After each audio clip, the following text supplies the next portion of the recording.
Listeners of the Remarkable People podcast will learn from some of the most successful people in the world. They provide practical tips and inspiring stories that will help you be more remarkable. If you live in the U.S. or Canada, text 831-609-0628 to get notified of each new episode.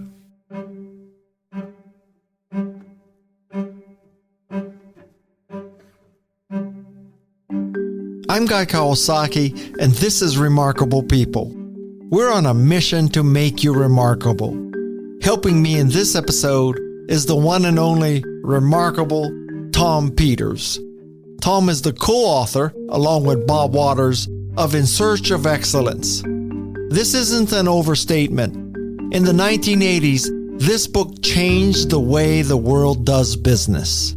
Tom was on the first list of the 100 most powerful people in Silicon Valley from 1965 to 2000. In 2017, he received the Thinkers 50 Lifetime Achievement Award. Tom was in the Navy from 1966 to 1970. Then he was employed in the White House as a senior drug advisor. Following his time at the White House, he worked at McKinsey & Company from 1974 to 1981. Then he founded the Tom Peters Company. Tom is a civil engineering graduate from Cornell, and he has a PhD from Stanford Business School. In addition to In Search of Excellence, some of his other books are Thriving on Chaos, Liberation Management, and The Pursuit of Wow.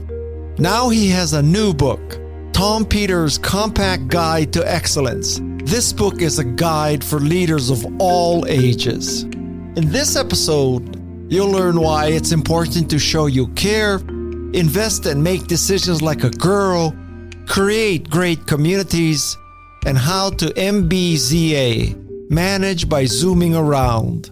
I'm Guy Kawasaki. This is Remarkable People. And now, here's the one and only Tom Peters. I asked Marshall Goldsmith what I should ask you. And Marshall said, it doesn't matter what you ask him. He's just going to say what he wants to say anyway. Marshall's a little cheeky. I think you could say the same thing about him. The funny thing you said was something else. And I remember reading this years ago, and it was just a little one-liner somewhere. How will we know that artificial intelligence has really progressed to the point that it's borderline human? And you were sucker played right into it. The answer was you ask the AI a question and it says, let me tell you a story. That's when you'll know that you've humanized it. I don't look forward to that day, Tom, but okay. Yeah. So now that we've established the ground rules here, there may be young people who don't know what we're talking about when we talk about In Search of Excellence, which was a pivotal book in my life. So perhaps you can just recap the story of In Search of Excellence. Now, I realize that's a painful thing for me to ask you, just like everybody always asks me, what's it like to work for Steve Jobs? Or are you related to the motorcycle company? But I have to ask you to recap it, okay? Yeah, I can do it pretty quickly. Very specifically, I worked for the now disgraced McKinsey & Company, peddler of opioids. I worked for McKinsey, and we got a new managing director. And the managing director said, we produce brilliant strategies for our clients and they can never implement them. What the hell's going on? Let's take a look at organizations that actually get things done. That was number one.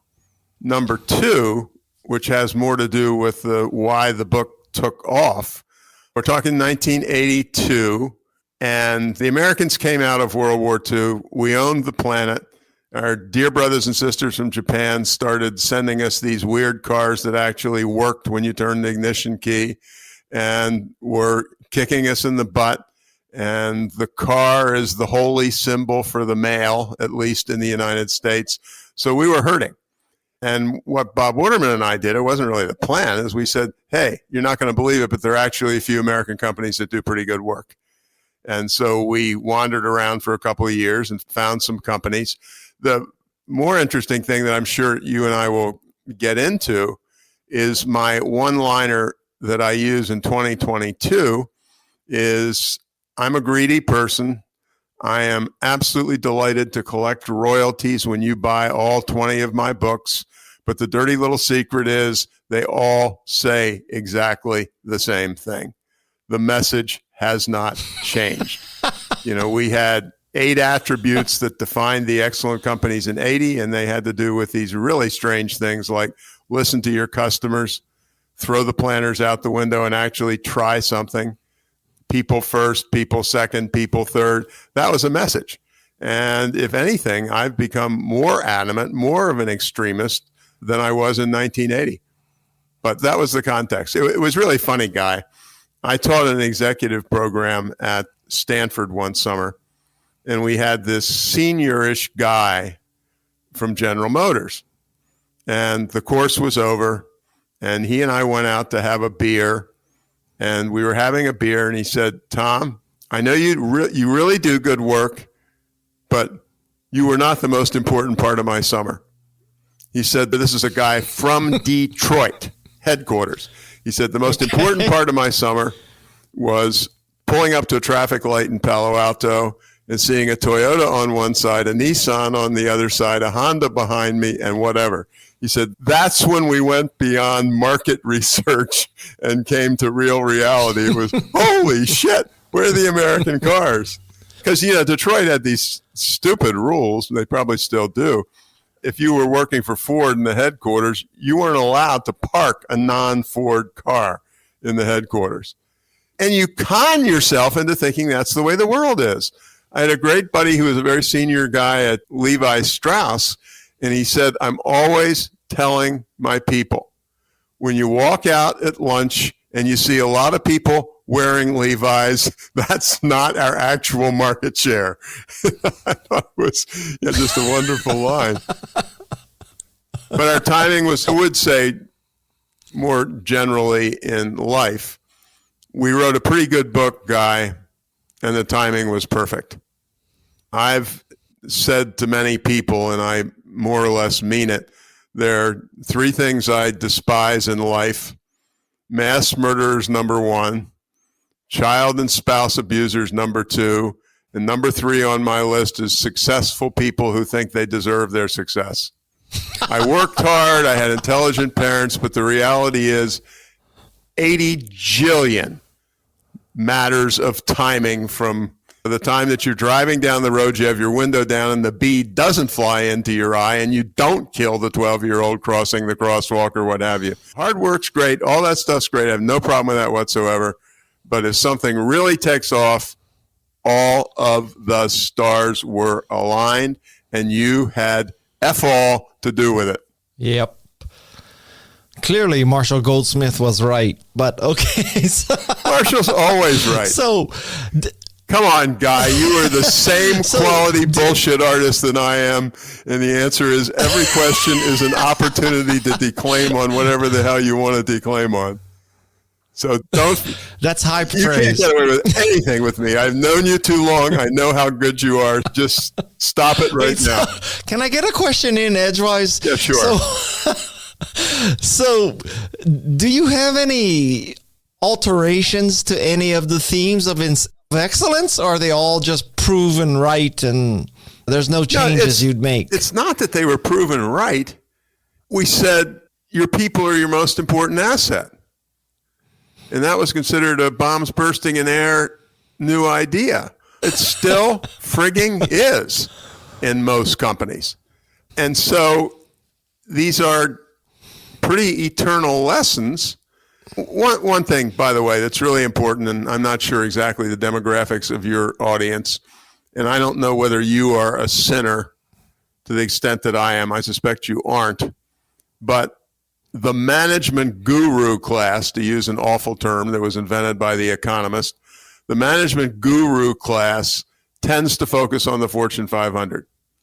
And as somebody said, because they pay for the advertising in the magazines, and there's probably more than a little bit of truth to that. The Fortune 500 are poor performers.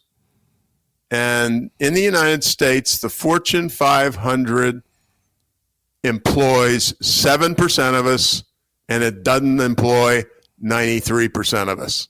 And the magic of America or the magic of Poland or the magic of any place is the so-called SMEs, the small and the medium-sized enterprises. And there's this wonderful economist guy, Paul Omerod is his name, and he gets my view of big companies perfectly. He said, I'm often asked by would-be entrepreneurs, how do I build a small firm for myself? My answer is always the same. Buy a big one and just wait. No, look, my old McKinsey buddies studied the 1,000 largest public companies in the United States, as I recall. This was 20-odd years ago. They looked at 40 years of data, all right?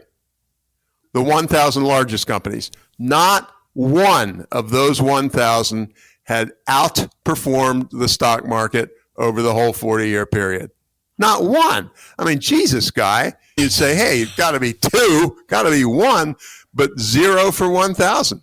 And yet we're still so enamored with these people. I had the great privilege, I don't know, 15 years ago or so, I used to do these public television specials, and we did one on the German Mittelstand, the mid-sized German companies.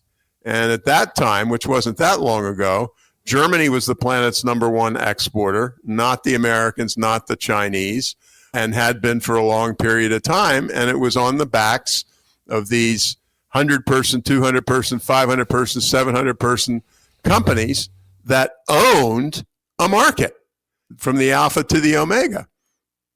And so I'm every day I'm pissed off at myself for having not paid enough attention to the SMEs. What's the lesson of Atari and Wang no longer being around from your original 43 companies? That we blew it.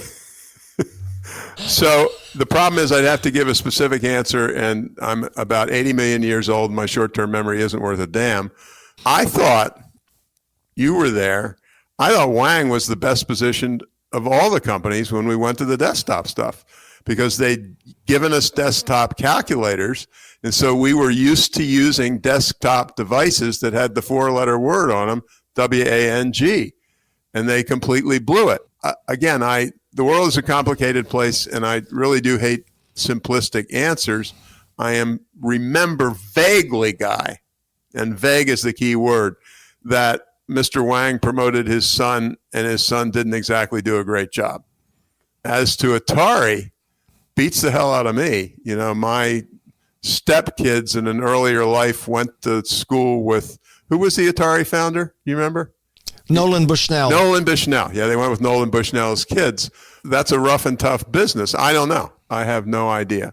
The ones that bother me more, much more, are the General Electrics, which eventually blew itself up and barely survived 20 years of Jack Welch, who is now described as the worst thing that happened to capitalism in America in the 21st century. Johnson & Johnson, which has not blown up, but they don't have the incredible edge that they had before. 3M's alive and well. And 3M it was alive and well because one of those GE guys who believed that Six Sigma was the Bible tried to put Six Sigma into 3M, did the almost impossible, and screwed up 3M's innovation processes. Fortunately, they tossed his sorry butt out and got back to business, and they've hung in there. But it's so simplistic to say that people forget the virtues that got them there in the first place. Apple today is not the Apple I remember. Apple redefined the world once a decade with magnificent products that had the same attributes of being just amazingly, incredibly, all those intuitive and all those words. And I see Apple as a big company, and it does a lot of good things, and I use its products, but it doesn't jump out from the mega herd for me the way it did.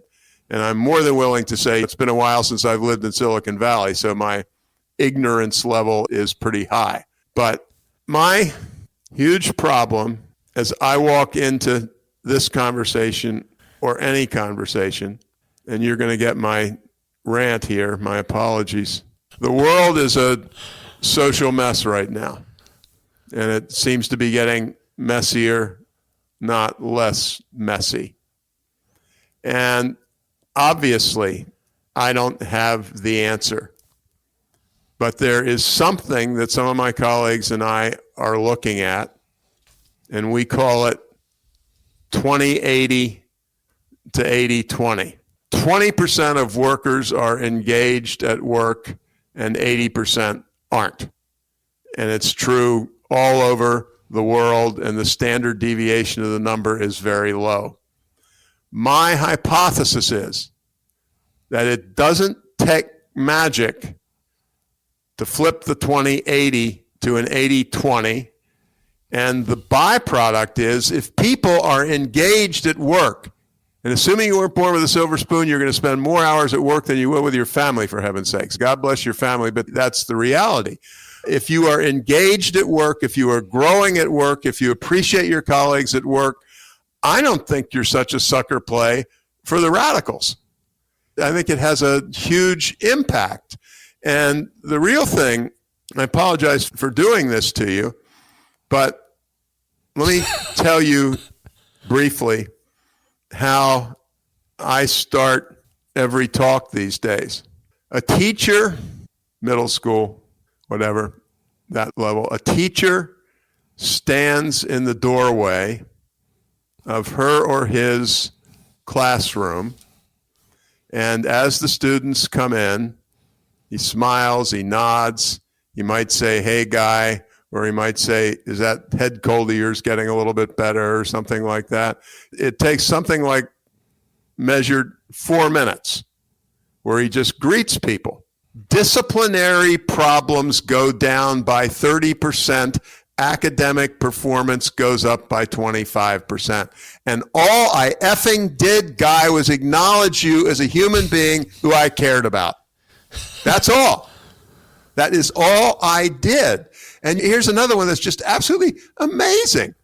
So your tech takes your CAT scan, and off it goes to the radiologist somewhere next door or in Sri Lanka. You never know. And that radiologist gets his latest data trove, and he's looking at charts and graphs and so on and coming to conclusions about what he's seeing, all right? The bad thing a radiologist finds is called an anomaly, something that just ain't where it's supposed to be.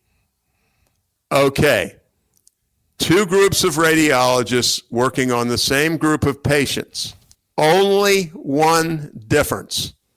When I get to you and when I click on Kawasaki for the data that's going to come, the first thing I see is a picture of Guy Kawasaki. And the reason is when I went in to have the CAT scan done, the tech said, "You know, we have this new damn rule we've got. Would you mind if I pulled out my iPhone and took a picture of you?" And what happens is if I see your picture, I make 80% less errors than if I don't see your picture. Because I'm dealing with a fellow human being with blood and guts and kids and pain and agony and joy. And look at the frigging shit iPhone picture for 2.5 seconds of Guy Kawasaki and my entire diagnosis flips. And so what I'm really arguing with people is that we really have a chance to make really great workplaces. And it's driven by caring for each other. There was a speech I came across years ago given at the Army War College by a 3-star general by the name of Melvin Zace. And it was to mid-level, mid-senior officers. And so he gives his speech about 30 minutes long. And he said, "I want to end my speech with the one thing which will contribute more to your success, more to your happiness, more to the quality of the work you do. And that is, you must care." And he gave this wonderful example. You're a young officer and your troops are having an inspection and you go into their barracks. And he said, you go into the barracks where they're working to clean stuff up. You don't open your mouth. You sit on the bed for 10 seconds and leave. He said, they'll know that you know that they're busting their asses to make you look good. And he said just that little connection flips the whole thing. And again, I would say I don't think it's that big a jump, but I'm thinking of Guy Kawasaki and Apple.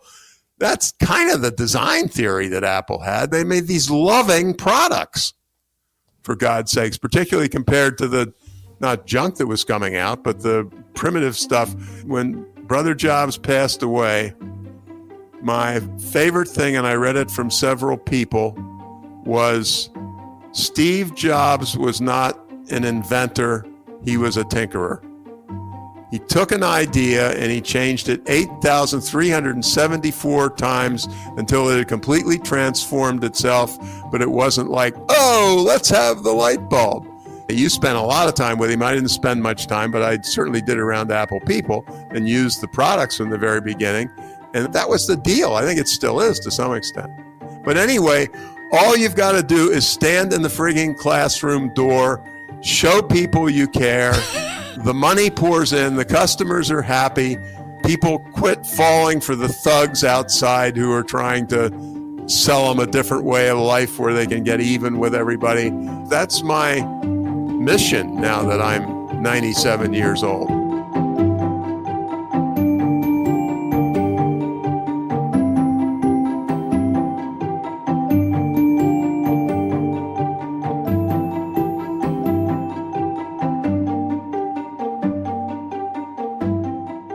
And so if Nancy Pelosi calls you up and says, okay, so how do I do that in the political world? What do you say to her? I laugh in her face. I'm sad to say. I gave $1,000 to Ms. Pelosi's first congressional campaign, which had to be 50 years ago. I'm going to answer your question backwards. I worked in the White House for a couple of years in the 70s, and we had to get things done where congressmen would be involved. And so in the evenings, upon occasion, with some congressional aid, I would get invited to one of the bars on Capitol Hill. And the way things worked, obviously this is an extreme statement because nothing's 100%. The way things worked was Tom Peters and Guy Kawasaki stood on the floor of Congress, screamed and yelled and called each other names while the Congress was in session. And afterwards, I put my arm around you, you put your arm around me, and we went down to the bar and had some drinks and decided what we would actually do. And someone said, again, simplistic, they said the end of that life on Capitol Hill was the invention of cable TV, where every congressperson suddenly became the star of her or his own reality show. And we no longer went to Capitol Hill and said, I'm sorry I had to call you son of a bitch, Guy, but you know I don't mean it. And I know you don't mean it when you tell me that. But, you know, there's really some place in here where we can find something we can do. And grotesque oversimplification, but I don't think people talk to each other. They scream at each other. And what would I do if I was Ms. Pelosi? I won't make a on-air comment like I'd shoot myself, but I'd shoot myself. She's not a young woman. I don't know how the hell she survives it. I really, really don't.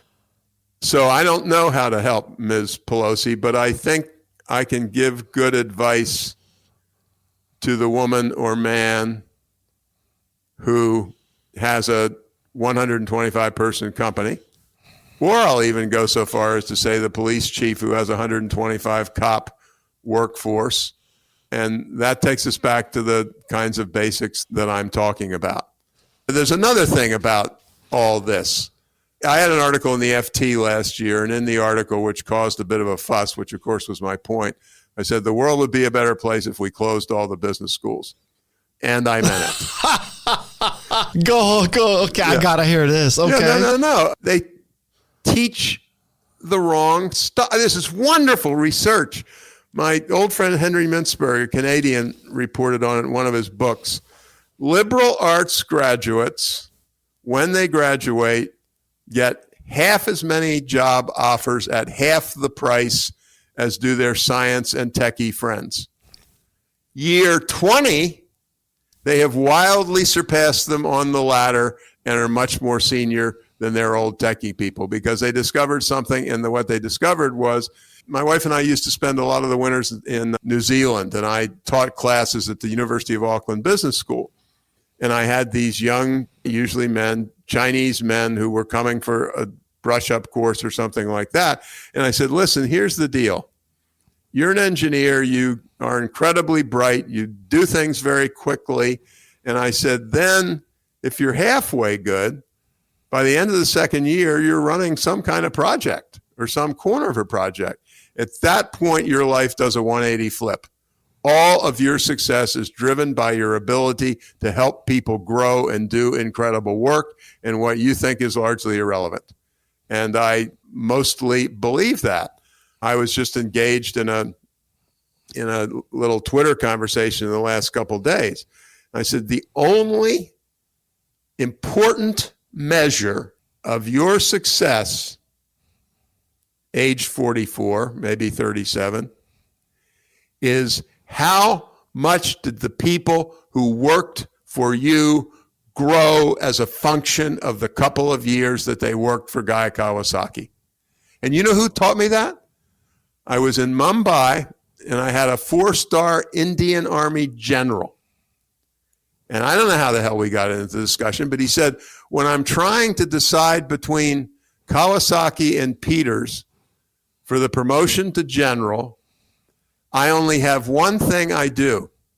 I go back and find the people who worked for them on their way up, and what did those 2 years with Peters or 2 years with Kawasaki mean?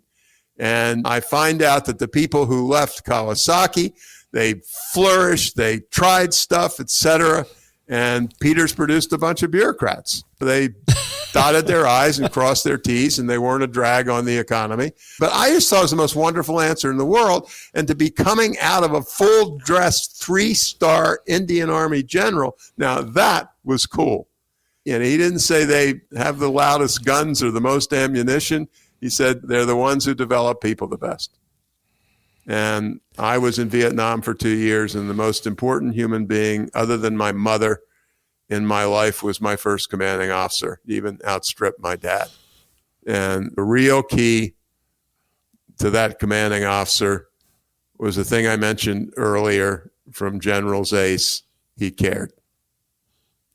He was tough. I was a combat engineer. We had to get stuff built. We had shitty equipment, blah, blah, blah, blah, blah, blah, blah, blah, blah. There was nothing soft or easy about him, but you knew he cared about who you were as a human being. When he looked you in the eye, he did not see Seaman second, what's his name? He saw Guy Kawasaki, living, breathing human being with a mom, dad, sisters, brothers. And he was a miracle man. I almost tear up when I think about him. And he was tough as nails in the best sense of that word, getting the job done. But we loved him. We'd all work 25-hour days for him without even thinking twice. God, you can't let Captain Anderson down. So, I don't even know where to begin. First of all, Madison, I know you're listening, so you understand the pressure on you now because people are going to judge me by how well you do in your career. So the pressure is on Madison. You, okay? Cut him no slack, Madison. Well, listen, Guy, can I just do one more teeny story which illustrates that thing? Because it's not as sexy as the generals. I don't know whether you knew him. You probably did. There was a high-end specialty chemical company in Menlo Park called Raychem. Do you remember them? Yes. Called Raychem. There was this one guy who was a miracle man, and I got to know him. And his secret is the wrong word. It was who he was. I'm the guy, and you're a 31-year-old engineer, 32, and you're doing really great work for me. And I sit down with you at some point and I say, Guy, you are doing fantastic work. You should be promoted. In our little unit of 15 people, I'm afraid that's not going to happen. And so I'm working in other parts of the company on finding you the right job where your growth can be accelerated. I didn't make those words up. And if you wonder whether people were waiting in line to work for this guy, I don't have to tell you that the answer is yes. But it's a little bit of that, thing we were talking about before of what's most important. His goal in life was, I'd love to have Guy for another 7 years. He does magnificent work. He worked 27-hour days, but he's too damn good to be lost in this job. And Barry Evans or Susan Smith over there's got an opening that would be perfect for Guy. And it was beloved as a result of that. Why the hell can't people think that way? One reason is we hire wrong and we promote wrong. We focus on the technical skills. We fail to focus on the EQ. My favorite thing that has appeared in my last 2 books is an article, came out of the Washington Post actually, on Google. And Google measured the traits of their best employees and their most innovative teams. 8 traits associated with the best employees, Google, that's Google. 8 traits that mattered. Number 8 was STEM, and all the other 7 were soft.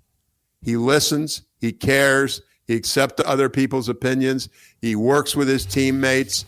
This is Google. This is not Mary Kay Cosmetics or the Body Shop. And then they found the same damn thing with their teams. Google does this nauseating thing where teams are A teams and B teams, which is a wonderful way to demotivate 50% of the population. The B teams out-innovate the A teams for the same traits.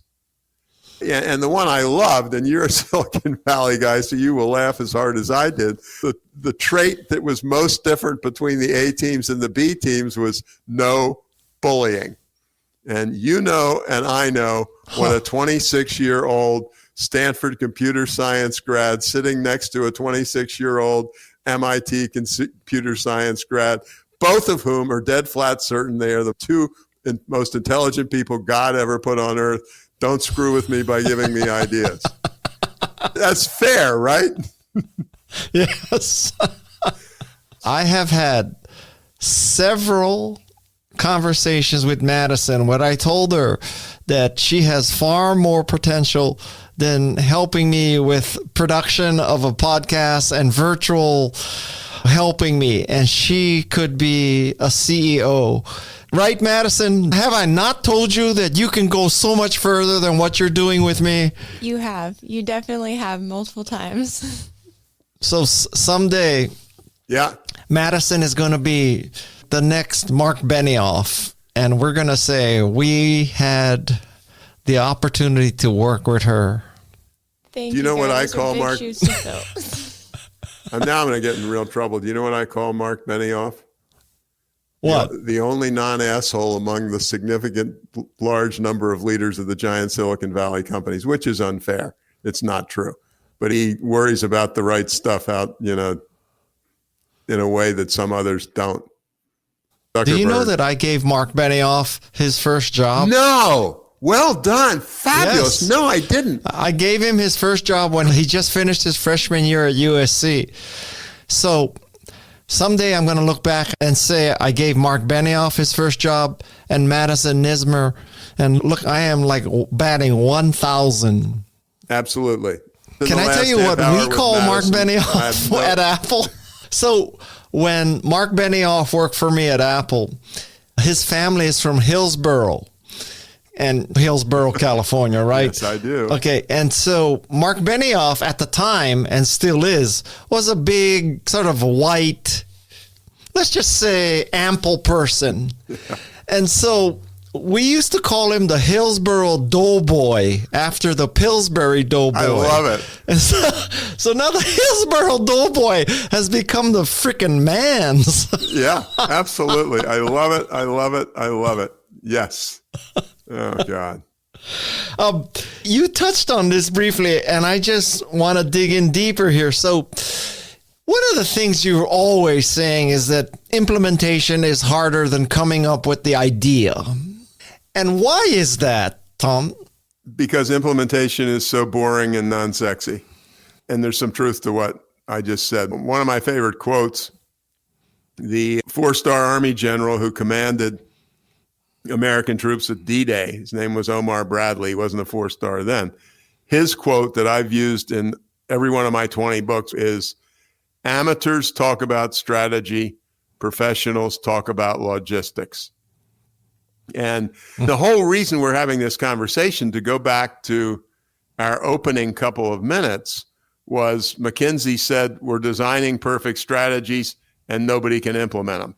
And that was the genesis of my research and the genesis of In Search of Excellence. I mean, why did MBA students come to Stanford or Harvard and take as many finance courses and marketing courses as they can and take very few courses on organizational behavior, which is what really determines their success or failure once they get out? Implementation, by definition, is completely a people business. Let me just tell you one thing about leadership. I'm sorry, it triggered a thinking about Bradley and D-Day. And I'm sure we have many British viewers, and I will probably piss them off, but life goes on. It was said that on the eve of D-Day, Field Marshal Montgomery, talking to the British troops, gave one of the greatest speeches of all time. What did the Midwesterner who ran the American whole deal, Dwight David Eisenhower, do? I'm sorry, I tear up. What did General Eisenhower do? He never wore medals. He just wore a plain uniform, and he went out to the beaches at D-Day where the kids were taking off from the UK and walked among the troops and put his arm around them and wished them good health. That was the entire thing he did. That's implementation. I mean, I sterilize it, obviously, when I say implementation, but it is that, that's the way Eisenhower was, as I've said to many people, having not quite the Hillsborough level, but, East Coast or West Coaster. God, we were lucky to have a Midwest. I always have loved that one-liner. Chicago is New York without the attitude. And there's more than a little truth to that. I love Midwesterners. Well, I've lived in can the I West, ask you a dumb question? If implementation is the key, what's the use of McKinsey and Bain and BCG? Because they're all about strategy, not implementation. Beats the hell out of me. Guy, I am not in the least bit opposed. For God's sakes, see those fingers? 4 fingers?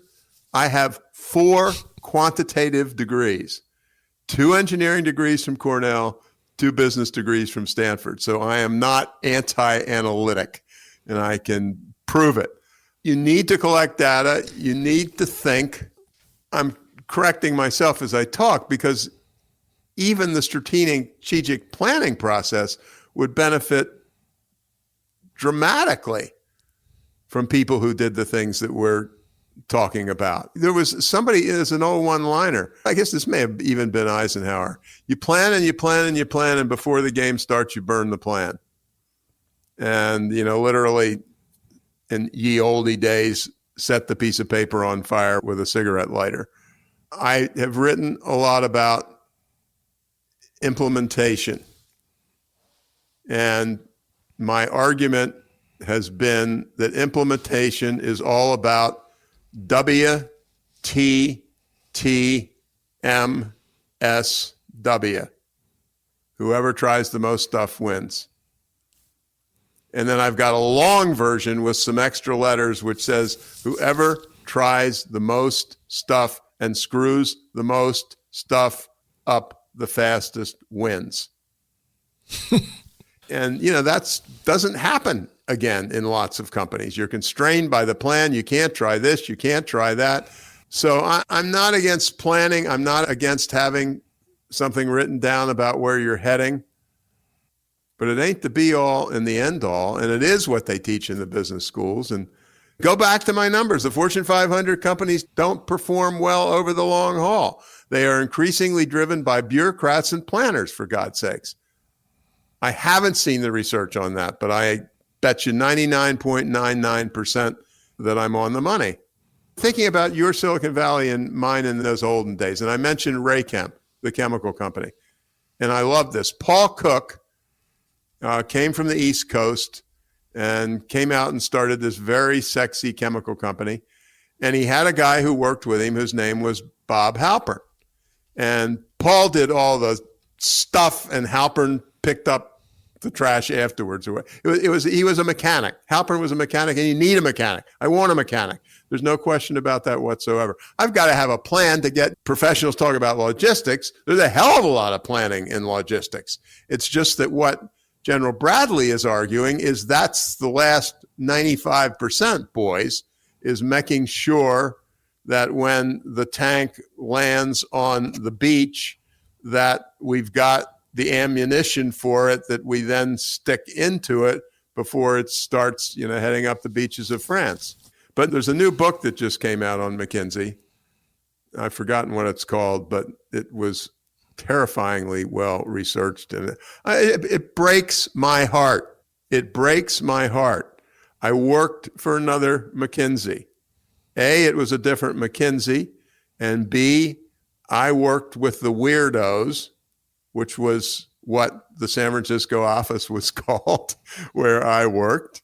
And they're people you'd love to go to church with or what have you. And something went awry. What I don't understand, McKinsey supports the opioid practices of Purdue Pharma, and on those stupid goddamn lists that show where MBAs want to go to work most, McKinsey's still at the top of the list. I'm sorry, children, you pissed away 2 years of your life getting an MBA if that's the way you think about the world. Good God. So this made it onto a chart, Guy. No, I'm not going to say it because it said it. It's true. There's no question, but I don't want to, since we're in a public setting, I don't want to push toward libel. But it's an amazing thing that I'm not telling you. So what would happen, Tom, if your grandkids came up to you and said, Grandpa, I want to go to work for McKinsey or Procter & Gamble? Would you just basically disown them? Oh, for God's sakes. They're your kids. Of course not. You'd say, great decision. Okay. I have no problem. I have no problem in offering a little bit of advice and making some comments and telling about my problems. But the answer is they're my grandkids. I adore them. They can do no wrong, even when they're wrong. And so, of course, I'd support them, for God's sakes. Plus, the money's good. They'd be able to support me in my retirement. Up next on Remarkable People. When I finish conversations like this, my wife says when she sees me, my God, you're exhausted as you are when you walk off the stage after speaking to 1,000 people. Zoom is not unemotional. Zoom is not inhumane. Yes, it's different, but I really believe that, and I'm too old for this, Guy. As you know, there are a million people you could interview who would have much, much better answers. My answer is all the things we're saying about Zoom, they said about long distance phone calls. And it's just the depersonalization. Want to know when there's a new episode of Remarkable People? Simply text 831-609-0628 if you live in the U.S. or Canada. Don't miss upcoming shows. Take a moment to follow Remarkable People in your app or podcast player. You're listening to Remarkable People with Guy Kawasaki. You have stated many times that if women were in charge, companies and really the world would be a better place. And why is that? I'm trying to think of how to really broach the subject. I'm going to go at it backwards. One of my favorite books and my favorite book title of all time was written by a senior woman at Motley Fool, whose name is Lou Ann Lofton. And the title of the book is this is the exact title, Warren Buffett Invests Like a Girl and Why You Should Too. And it's funny, Buffett didn't know anything. Buffett's a decent soul. Buffett knew nothing about the book. He wrote the first review for Amazon and he said, I didn't know I invested like a girl until now, but I think she's right. I'm getting to your point. The standard male approach to life is the market closes at 4.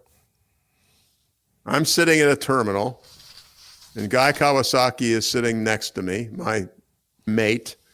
And Guy's had a really terrific day, and it's now 20 of 4.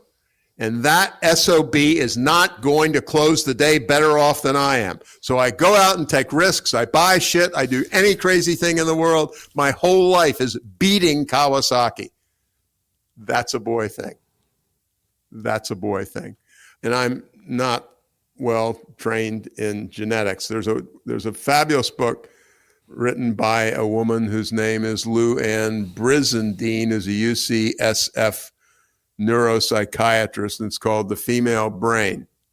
By the age of 3 days, baby girls are making 4 times more eye contact with their fellow human beings than baby boys are. And, I think that's a wonderful indicator. The other one, by the way, for which this is so important, Charles Darwin never said survival of the fittest. Spencer said it. Do you know what Darwin said? Survival of the best communities. It was 180 off. A good community creates children, creates growth. But I just love that difference. I learned it from a book that everybody who's watching us, listening to us ought to buy, called Compassionomics. And it's about the role of the power. The guys who wrote it are 2 research dicks. They're just so hard-nosed. They wouldn't say anything without 1,000 data points, which means when they say this stuff, you can believe it. And it's a jillion examples of the power of compassion in healthcare. And I'm going to get back to the women's thing, but my favorite one, and there's just enough research to sink a ship, is the world of healthcare now is people who are running and busy, and we hire doctors who have very high IQs and very low EQs, and they never look at their patients. If a doctor, Dr. Tom, looks patient, this is like that teacher in the doorway, looks patient Kawasaki in the eye for 39 seconds, Kawasaki's complications go down dramatically. The length of Kawasaki's hospital stay goes down significantly, and all because we humanize the thing. Now, anyway, back to your bigger point. The good news by 2022, and I share snippets of it in my books, is that there is enough research to sink a small ship, if not a big one, on the leadership effectiveness of women. And I really use my words with care here. On average, women are measurably better leaders on almost every dimension you can name. I use the word on average. I don't want to get nailed by somebody. There are fabulous male leaders. There are awful women leaders. But looking at that bell-shaped curve, the center of the curve for men and the center of the curve for women is significantly different. But it is listening, caring, thoughtfulness, appreciation. We're just not very good at it, Guy. How did we make our money out in the veldt? By running around and throwing spears at animals and then coming home and going to sleep until the next morning. There's wonderful research on that, but you and I don't have enough time for it. And it's really cool, and you'd love it, and I love it. McKinsey does do quantitative studies. McKinsey did a study of companies with something like more than 40% women on boards of directors. And they wildly outperformed the other half or 2/3 or whatever it was. A hard-nosed leadership guy did the 20 most important leadership traits, and women outscored men on 16 of the 20 with statistical significance. And those 16 included the things, as the researcher said, that are usually thought of as boy things, like getting things done. And so I just think women on average are better. I think it's a huge lost resource not to have them in charge. And I think it was Larry Summers, not exactly the world's number one sweetie, I think he got it from somebody else, who said, oh God, what was it? If you want to do something, ask a man. If you want to educate a community, ask a woman. I say these things, and I do have those 4 quantitative degrees, Guy. I don't open my mouth unless there's data. My thesis advisor when I was getting my PhD at Stanford was the biggest son of a bitch in the world. I have a thesis which is that thick, and 80% of it is references. If you were around Gene Webb and you said the sun rose, he would say, where the hell's the reference to Newton? And it was... So when I comment on things that may sound somewhat soft, it is with a hard-nosed Gene. I adore Gene, but God, he was tough on the quantitative research part of it. And so I really believe that none of these quote-unquote soft things we're talking about, and the Compassionomics book, that's the whole point. I love the term because it's an awful term, but it's the kind of a term that even a CFO could love. And it's the power, measurable power of thoughtfulness and compassion. And I've given away over 100 of the books now, probably 50% of them to healthcare people. But buy the book, read the book, memorize the book, Compassionomics. They've written a new one, which I have not completely read, which is also wonderful. Madison will buy that, and Madison will buy The Female Brain for me to read. So we'll get on that. One of my favorite Tom Peters concept is managing by walking around. So how does one manage by walking around in a post-pandemic Zoom, Teams focused world? I don't know about you, but I've got a pretty good idea. When the pandemic started, my wife was being helpful and I was sitting on my butt. And I said to my colleague, Shelley, I know this is arrogant, but let's tell people that Tom would like to talk about leadership during a pandemic. And I ended up doing something like 55 podcasts. I'm getting around to your question. The point is, you and I are having an incredibly intense, personal, emotional conversation. Maybe or maybe not, it would be better over a glass of 27-year-old California Chardonnay. I haven't had anything to drink since 2005, so I wouldn't know. But I think several things. I think when I finish conversations like this, my wife says when she sees me, my God, you're exhausted as you are when you walk off the stage after speaking to 1,000 people. Zoom is not unemotional. Zoom is not inhumane. Yes, it's different, but I really believe that, and I'm too old for this, Guy. As you know, there are a million people you could interview who would have much, much better answers. My answer is that go back to my mother's era, for God's sakes. All the things we're saying about Zoom, they said about long-distance phone calls. And it's just the depersonalization. Here was my definition of leadership in the time of COVID. I've got this team. We've had about 20 virtual meetings in the last X. And Marianne, who is a superstar, has been on time for every one of those meetings and contributed. And we're now having a little evaluation system.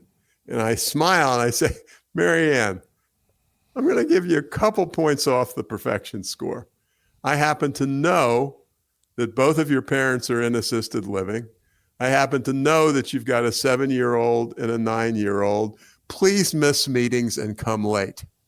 We're not looking to maximize productivity in this context. This thing I did for the COVID-19 thing, I developed this list of 7 things, and they were be kind, be caring, be thoughtful, be patient, walk in the other person's shoes. And I would give my 30-minute speech, depending on the audience, and I would say, I've done my best in 30 minutes, but I can summarize the whole thing in 4 words. Don't be an asshole. So, first of all, we've been virtualizing since at least the telegraph. The telegraph was Zoom, wasn't it? Pure, raw, unmitigated Zoom. And then the telephone. And if I were a teacher of ninth graders, I have no idea what I would do. I'm not an expert. I haven't thought through it at that level, so I cannot give an intelligent answer. That's the most important thing. I can say that I believe that you can have the same depth of thoughtfulness, caring, relationships. Maybe, Guy, we're going to have to, and I hadn't really thought of this. I said a few minutes ago that hiring for EQ and promoting for EQ is incredibly important. Maybe it's even more important. Maybe it's even more important when you're leading in a virtual world. I'm not sure. I'll have to think about that, but it makes me think that's the case. You said something very interesting, which I want people to hear in great detail, which is that you should write your resume as if it was a eulogy. And I just want you to expound on that as your last topic. As you expressed it, it makes me larcenous. I stole the idea. The great New York Times columnist David Brooks had a column a couple of years ago, and in it, he talked about the difference between what he called resume virtues and eulogy virtues. And the resume virtues are: Guy graduated first in his class. He was promoted 6 times by the age of 35. It's his accomplishments list. The eulogy virtues, pretty obviously, are: how did he treat people? To what degree did he care? And, I now say with some degree of practicality to people, how's your eulogy virtue score today? Did you take that extra 15 seconds to wait under the doorway and say, Guy, looks like your sniffles are getting a little bit better, or what have you? But I think there was Peggy Noonan, Wall Street Journal editorialist, et cetera. And there was a journalist who passed away 10 or 15 years ago. His name was Tim Russert. And Tim was known as a tough guy, tough questioner. And Peggy gave this obit for Mr. Russert in the Wall Street Journal. And if you could get through it without weeping, it would be a miracle. It was about the way he cared, the way he went out of his way to help people. And at my age, the eulogy virtues are exceedingly important, but I think they are at age 10. I think they're the essence of parenting. How will you be remembered by your peers, your colleagues, the way you treated, assuming it's not all virtual, the grocery clerk? And I don't know, obviously, the details of our audience composition, but I really want to make it clear for the 7th or 17th time that I'm not saying capitalism sucks, profits are for dummies. I'm saying exactly the opposite. If you take care of people, if you engage people, your bank account will grow. Here is the worst statistic you will ever have heard in your life, Guy. In September of 1970, Nobel laureate, not yet at the time, Milton Friedman wrote an op-ed in the New York Times which ushered in the shareholder value maximization era, in which he said, and I think my words are almost exact, business has no social responsibility. In 1970, when Friedman said that, 50% of profits and the like went to shareholders, leadership team, 50% went to people, research and development, and so on. 2014, a study showed, I can't say the word without getting a nausea reaction in my stomach. 45 years later, 91% of profits went to the shareholders, share buybacks, and executives, and 9% went to people. and R&D. Do you wonder why a lot of shit is going on down on the streets? Friedman should take a large share of the response. 91%, Guy. So resume virtues versus eulogy virtues. As I said, I'm really a great quant. In the McKinsey study, they studied 600 companies that constituted 65% of the GDP, and 147 of them qualified by several measures as long-term investors. The long-term investors killed the short-termers on every quantitative and profitability measure you can name, and one in particular importance, they outdid them on job creation by something like 300%. But Friedman deserves a special place in hell, or we do for listening to him. As I say, it's so important to say this to the hard-nosed people who are here. I'm not saying be a softie and it'll kill your bank account. I'm saying be a softie, get rich. I said to somebody, I was trained well in math, so I have to have equations. I've got an equation. It's called K equals sign R equals sign P. And it stands for kindness equals repeat business equals profitability. So I'm not a pussycat. This is the way to end this podcast. Okay. That is a great ending statement. All right. Guy, I want to tell you that I have not had a more pleasant and I hope helpful to our watchers, listeners, et cetera. This has just been a great experience. And I want to say this on air. It is so fabulous to see you again. Guy and I were never on the same payroll or anything like that, but we wandered around Silicon Valley and we were both so damn lucky to be there at that point. It isn't even funny. We knew each other during the 80s.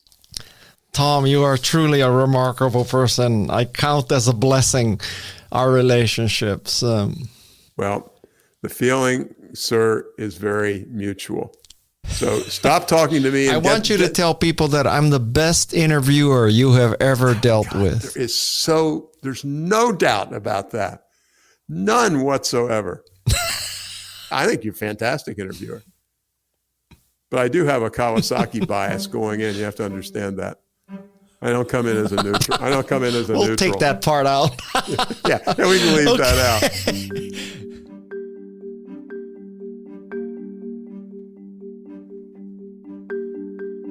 So there you have it, the Tom Peters. Don't forget his new book, Tom Peters' Compact Guide to Excellence. In fact, I'm not going to let you forget it. I'm going to read you the 13 central themes of his book. Number 1, execution, the last 95%.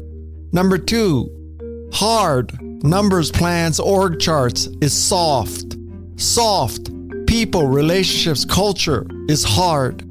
Number 3, community/purpose. Number 4, long-term investors prosper. Number 5, people really first. Number 6, people really first. Radical inclusion. Put women in charge. Number 7, extreme humanism. Design that makes the world a better place. Number 8, sustainability. The right thing to do. The profitable thing to do. Number 9, the world's top 2 underscored markets. Women buy almost everything. Oldies have almost all the money. Number 10, big stinks. SMEs rule. Number 11, innovation. Most tries wins. Number 12, leadership. You must care. Number 13, excellence is the next 5 minutes. That's what's in Tom's new book. I'm Guy Kawasaki, and this is Remarkable People. Remember, we are on a mission to make you remarkable. You might be wondering, who is the we in we? The we in we is Peg Fitzpatrick, Jeff C., Shannon Hernandez, Alexis Nishimura, Luis Magana, and last but not least, the drop-in queen of all of Santa Cruz, Madison Nismer. Until next time, mahalo and aloha. Thank you to all our regular podcast listeners. It's our pleasure and honor to make the show for you. Knowing that you like our podcast makes all the difference to us. Please follow the show in your favorite podcast app or find the latest episode every Wednesday at remarkablepeople.com. This is Remarkable People.